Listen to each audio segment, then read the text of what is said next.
السلام عليكم ورحمة الله وبركاته. ازيكم عاملين ايه؟ يا رب تكونوا كلكم بخير. النهاردة انا بعلق على فيديو لأختنا الأستاذة ميسة بيترسون المقيمة في النرويج. ليها الفيديو اللي عملته مؤخرا عن العجائب الموجودة في مصر.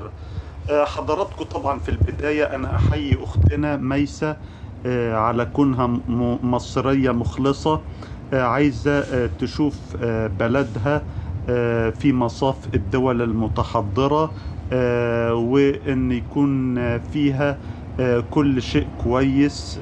طبعا أنا أحييها على ذلك، وأنا أقر طبعا أن كون فراش بينظف الحمام يطلب فلوس، دي ظاهرة سيئة. فأنا عارف إن هي مستاءة من وضع، أو بتشتكي من أشياء مش كويسة. ولكن أنا ليا ملاحظات على الكلام اللي قالته برضو، أو بعض الكلام اللي قالته في الفيديو ده.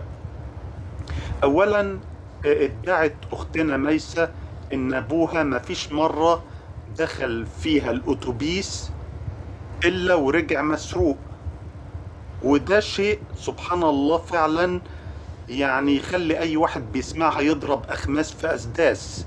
لأن أنا عشت في مصر 12 سنة، كنت بركب فيها الأتوبيس أو الميني باص أو الميكروباص بصورة يومية أو شبه يومية، وما اتسرقتش ولا مرة.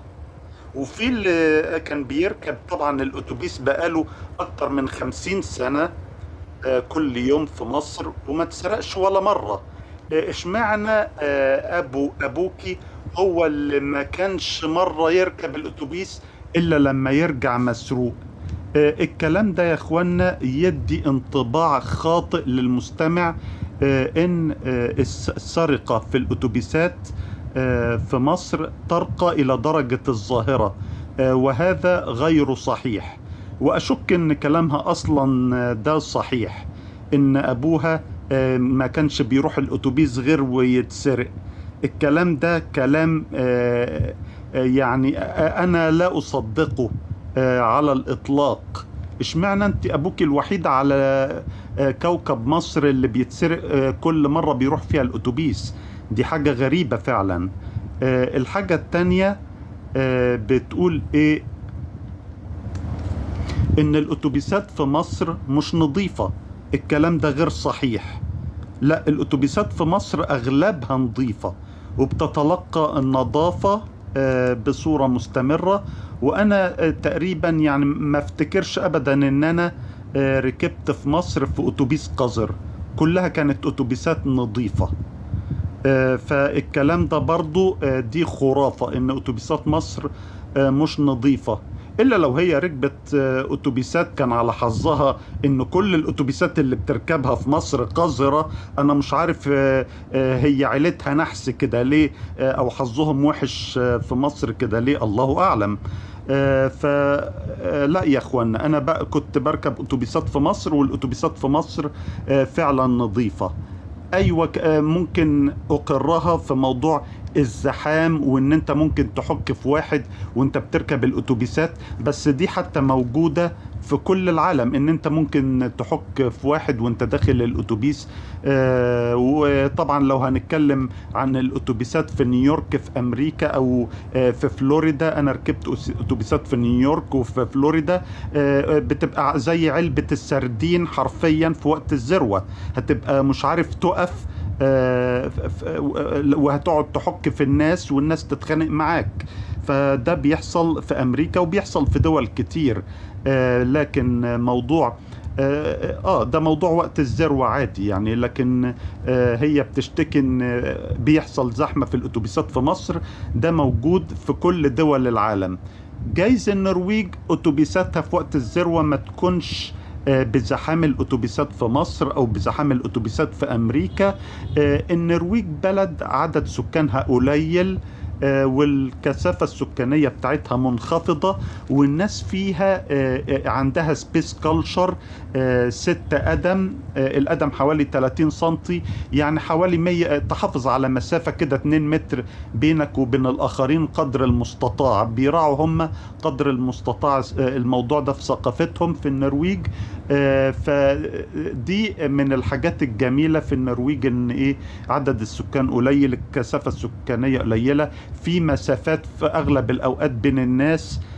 لكن على مستوى الكوكب اللي احنا عايشين فيه، اي اتوبيس هتركبه في وقت الذروة هتلاقي زحام، هتحك في كتف واحد، ده عادي جدا. وبتقول ان مصر هي الدولة الوحيدة اللي الناس فيها، يعني هتلاقي فيها مفيش تويلت تيشيو مثلا في الحمامات، ولازم واحد بيحتكر التويلت تيشيو. هو اقول لحضراتكم ده موجود في اماكن واماكن، يعني في اماكن هتخش لها هتلاقي بكرة المناديل الورق بتاعة المرحاض موجودة ومتركبة وتقدر تستعملها جنبا إلى جنب مع الشطافة. عندك في النرويج مفيش شطافات، والناس بتمشي بمؤخرة محنكة، عدم المؤاخذة، لأن مفيش شطافات عندكم في النرويج زي اللي موجودة في مصر عشان تتنظف كويس. فلو في فعلا ان بكرة المناديل الورق مع الانسانة اللي بتنظف الحمام وادتك منها شوية، فده لان مهمة المناديل الورق في الحمامات في مصر مش انها تنظف، ده بس عشان تنشف في الاخر. فانت مش محتاجة كمية كبيرة من المناديل الورق في مصر، لان الشطافة عملت المهمة بنجاح ساحق، وخلتك تستنجي كويس، وخلتك تبقي نظيفة. لكن المناديل الورق في مصر مهمتها بس عشان تنشف مش عشان تنظف. المناديل الورق عمرها ما هتنظف المؤخرة، وعمرها ما هتكون بديل للشطافة. الكلام بعيده تاني، المناديل الورق ما عمرهاش هتكون بديل للشطافة. فاللي بيحصل في أوروبا عموما، مش بس في النرويج، إن في مناديل ورق بس ما فيش شطافات، ده يعني شيء مش كويس، لأن الناس بتبقى مش نظيفة بالشكل ده.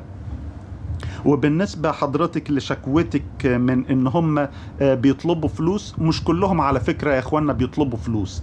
يعني اللي بينظفوا دول ايوه ممكن بيعرضوا خدماتهم، في اللي ما بيطلبش خالص، في اللي بيقول مساء الخير صباح الخير، فتفهم من سياق الكلام، بس مش هيعمل لك حاجة لو انت ما دفعتش فلوس، عادي مش هيعملوا لك حاجة، ما حدش فيهم هيقل أدبه عليك لو ما دفعتش. حتى اللي بيطلب منك لو انت قلت له آسف معيش، مش هيعمل لك مشكلة ولا حاجة يعني.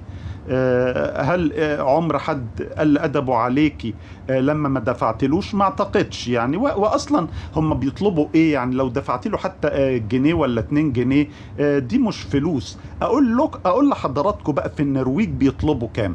في النرويج اي حمام هتخش له بيطلبوا على الاقل ما يعادل $1.50 إلى $2 في اي حمام هتستعمله. دخلت ماكدونالدز، انا مرة دخلت ماكدونالدز في النرويج، قال لك لو هتاخد الاوردر لتيك اوت اللي هو تشيز برجر ساندويتش ده $13 عشان تاخده بس تيك اوت. ساعتها مالكش الحق انك تستعمل الحمام. عايز تستعمل الحمام لازم تعمل الاوردر ايت ان، والساندويتش اللي تشيز برجر ده اللي هو ب13 تيك اوت لا يبقى بما يعادل $15، وتقعد وهتلاقي اللي هو الكود بتاع الباثروم بتاع الحمام في اسفل الوصل او اسفل الريسيت ساعتها عشان تخش. وانا حضراتكم دخلت مطعم في النرويج عشان اكل، لما جيت استعمل الحمام قبل ما ادي الاوردر قالوا لي لا، روح الاول بره استعمل الحمام بعد كده تعالى. فهي دي النرويج، وهي دي ثقافة الاستعمال بتاعت الحمامات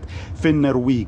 فلما تكون الحمامات عندك في النرويج $1.50 او $2، ساعتها ايه ما تجيش بقى تقولي ان النرويج في الحمامات ايه ده مصر بيدفعوا فلوس. انت لو دفعتي للفراشة دي جنيه ولا 2 جنيه ولا حتى 5 جنيه يعني ما يعادل $10، عندك في النرويج هتدفعي $2 او على الاقل $1.50 عشان تستعملي حمام. يعني لو عندك اسهال او عندك المثانة نشطة في النرويج، وكل شوية هتدفعي $1.50 او $2 في كل دخلة حمام، يعني بتتكلمي عن بند ايه، بند بس الحمامات وانت بره البيت فلوس قد كده، ويبقى ربنا معاكي ساعتها.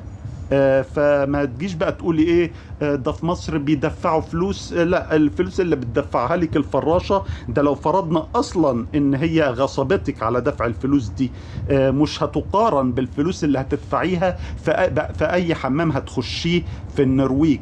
وبكرر ان النرويج ما فيهاش شطافات في الحمامات بتاعتها، عشان كده الناس مش نظيفة من تحت.